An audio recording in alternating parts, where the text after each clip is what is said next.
Bienvenue dans votre chaîne.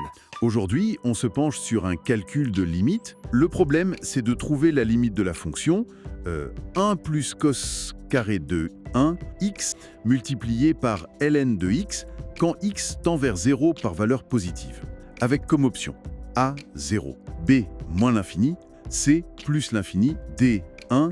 Comment on attaque ce genre de fonction? Alors, la première chose à faire, c'est souvent de regarder les différents morceaux de la fonction. On a un produit ici. Oui, Le premier terme, c'est 1 plus cos carré de alpha. La base, c'est de se rappeler ce que fait le cosinus.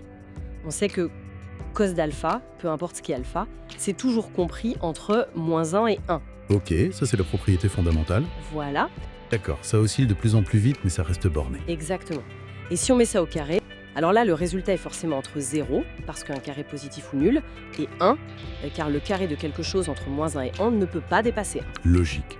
Et maintenant, si on ajoute 1, comme dans notre fonction, Ah oui, le 1 plus. eh bien, on ajoute 1 partout dans l'inégalité. Maintenant, le deuxième facteur, lnx. Oui, le logarithme népérien, lui, il a un comportement bien connu près de 0. Et il faut aussi noter que pour x très proche de 0, mais positif, lnx est négatif. Entre 0 et 1, le log est négatif. On repart de notre inégalité pour le premier terme. Ok. Et on va multiplier toute cette inégalité par ln de x. Mais Ouah, oui, il y a un piège. comme ln de x est négatif quand x est proche de 0+, multiplier par un nombre négatif, ça inverse le sens des inégalités. Faut pas l'oublier, ça. D'accord, très important. Notre fonction initiale fx se retrouve prise en sandwich entre 2 ln de x et ln de x. C'est exactement ça. Et ça porte un nom. Le théorème des gendarmes, ou squeeze théorème en anglais.